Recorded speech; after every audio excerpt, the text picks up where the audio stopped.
Hello everyone, welcome to my channel.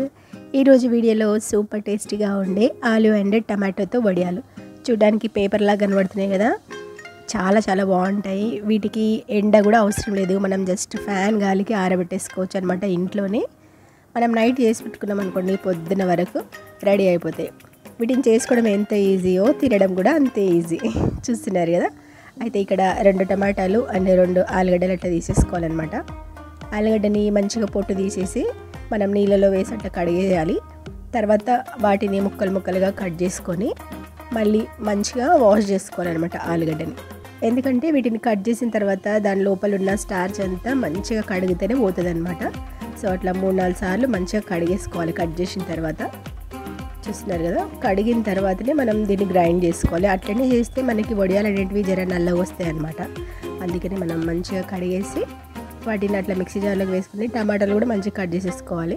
వీటికి నల్లగా తెల్లగా కావడం అట్లాంటిది ఏం లేదు. చూస్తున్నారు.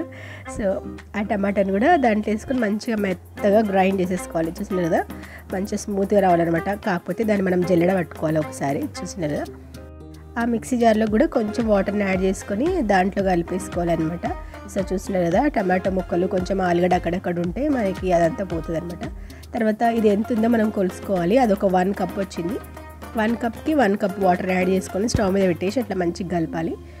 ఫస్ట్ మనం ఒక 5 మినిట్స్ హై ఫ్లేమ్లో పెట్టి ఇట్లా కలుపుతూ ఉడికించుకోవాలి.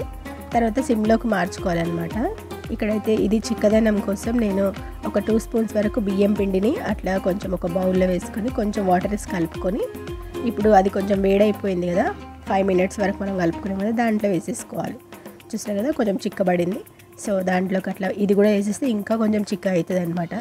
అది వేయకపోతే ఆ వడియాలు అనేటివి ఇంకా పల్చగా అయిపోతాయి. ఆరినప్పుడు గాలికి ఎగిరిపోతాయి అనమాట. ఎక్కడ ఉంటాయో తెలియదు.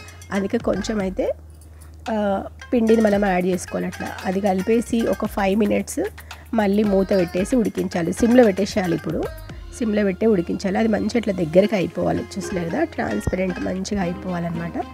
అయితే అది మనకి కరెక్ట్గా అయిందా లేదా అని ఎట్లా తెలుస్తుంది అంటే, ఆ గంటని కొంచెం వెనుకకు తిప్పేసి దాని మీద ఒక లైన్ గీసినాం అనుకో, ఆ లైన్ అంతా క్లియర్గా కనిపించింది అనుకోండి, మనకి అది రెడీ అయిపోయింది అనమాట. సో స్టవ్ మీద నుంచి కింద దించేసిన తర్వాత దీంట్లో కొంచెం ఫుడ్ కలర్ కలుపుతుంది నేను. కలర్ఫుల్గా బాగుంటుంది అనమాట, టమాటో కలర్.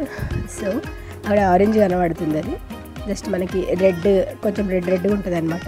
దాంట్లోకి టమాటా గింజలు ఎట్లుంటాయి లోపల విత్తనాలు.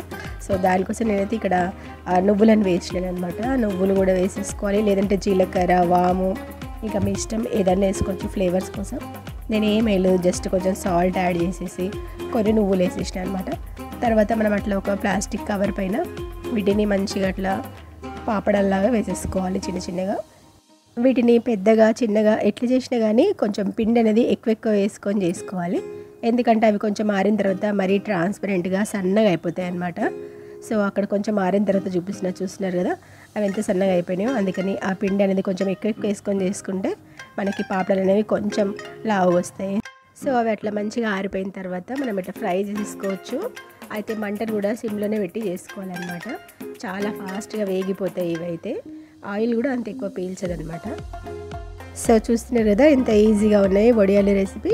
ఎండ లేదు అనుకునే వాళ్ళు ఇంట్లోనే ఇట్లా వడియాలు చేసేసుకోండి. వీడియో నచ్చితే కనుక like, share and subscribe. Thank you for watching.